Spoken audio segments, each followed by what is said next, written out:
The voice in Sofia Malik's room didn't sound strange at first, and that was exactly why no one reacted when it began. It blended perfectly into the quiet rhythm of the house, a soft exchange of words late at night, the kind of conversation that feels private but harmless, the kind that parents assume belongs to teenage secrets or long phone calls with friends.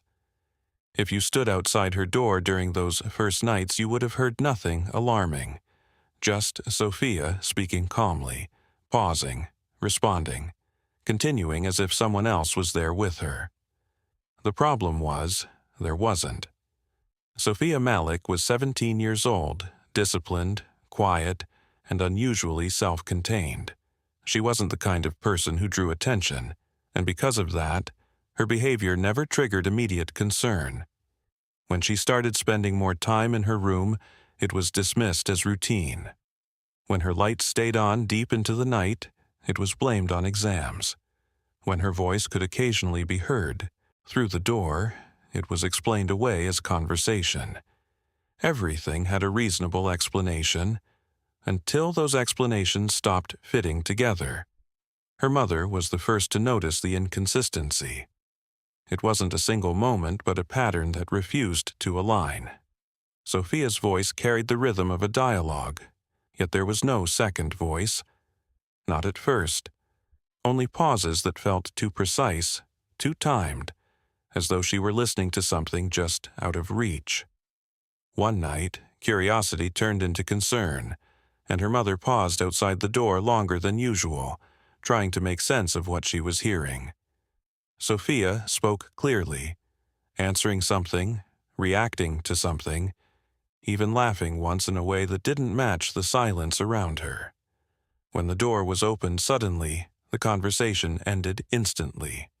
Sofia sat alone on her bed, no phone in her hand, no device nearby, no visible reason for what had just been happening. When asked who she was talking to, she gave the simplest answer possible. No one. It should have ended there, but it didn't. The tone of her voice, calm but detached, didn't carry the defensiveness of someone hiding something. It carried certainty. That certainty lingered long after the moment passed. The situation might have faded if it had remained occasional, but it didn't. It intensified. Over the next several days, Sofia's behavior shifted in a way that could no longer be explained as normal teenage isolation. She began responding to things that weren't said. During meals, she would pause mid-bite, tilt her head slightly, and answer under her breath. Once, her father clearly heard her whisper, "I know," in response to nothing at all. When questioned, she would either ignore it or smile faintly, as if the explanation was unnecessary.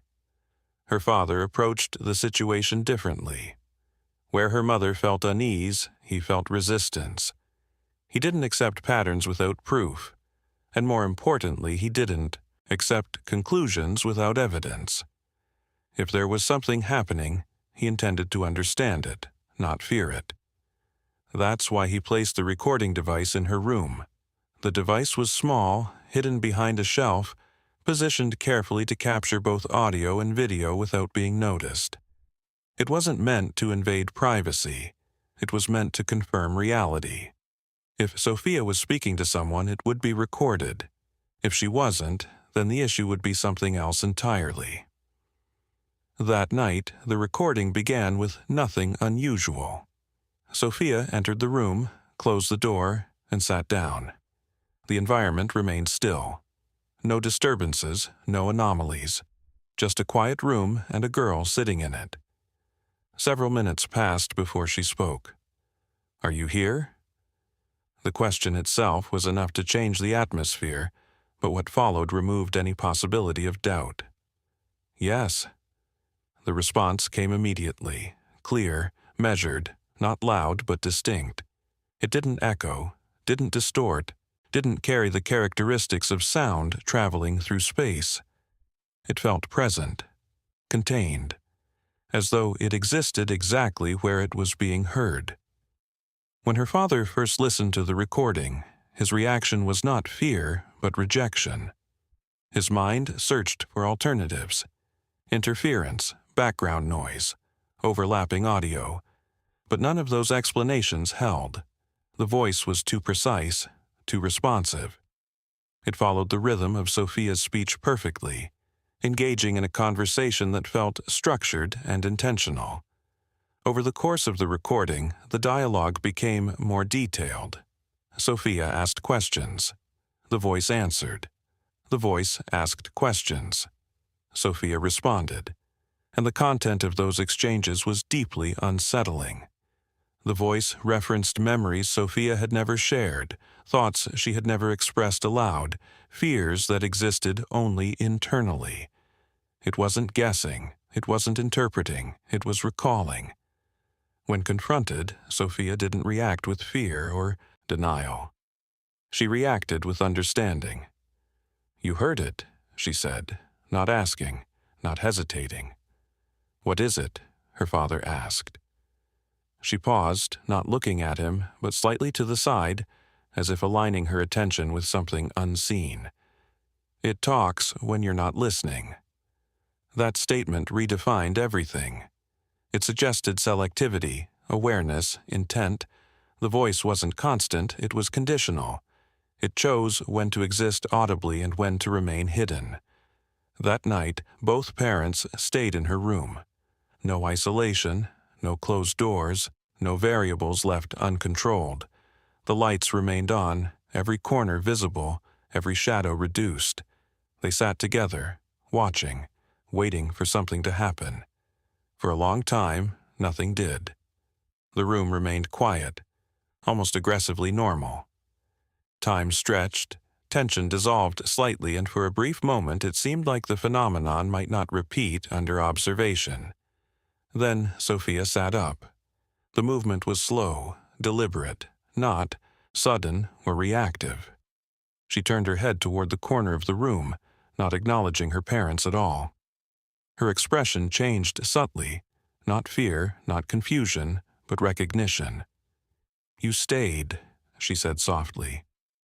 There was a pause, brief but heavy. They finally listened. This time, both parents heard it. Not imagined, not interpreted. Heard. The voice existed within the room as clearly as any human presence, yet it did not originate from a visible source. It did not project from a single direction. It felt embedded in the space itself. Her father moved immediately toward the corner. There was nothing there, no figure, no distortion, no evidence of physical presence. And yet Sofia's gaze remained fixed, engaged with something that was not visible. The atmosphere changed in a way that could not be measured, but could be felt.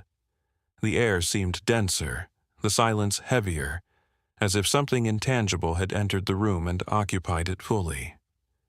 "You hear me now," the voice said again. Closer. Not louder, but nearer. And then the boundary broke. Sofia spoke again, but her lips did not move. "I'm not leaving." The voice came through her, not from her. That moment marked the shift from interaction to integration. In the days that followed, Sofia withdrew almost completely from external life. She stopped attending school, stopped engaging in normal conversation, stopped reacting to anything outside her room. But she was not inactive. She was engaged in something else, something constant, something ongoing. The voice remained, not always audible, but always present. Then, without warning, it stopped. Completely. No conversation, no responses, no sound. Sofia returned to silence, sitting as she had before any of this began, as if the entire experience had been paused rather than ended. For a brief period it seemed like it might be over, until her mother heard it. From her own room. A voice, soft, familiar, responding to something she had not said. That was when the final realization settled in. It had never belonged to Sofia. It had only started with her. If a voice responded to you when you hadn't spoken, would you ignore it long enough to convince yourself it wasn't real, or would you answer it just once to prove that it was? If this story stayed with you even after it ended, take a second before you move on. Like the video, subscribe if you want more stories that stay in your head longer than they should, and tell me honestly in the comments. If something spoke to you in complete silence and new things you've never said out loud, would you tell anyone?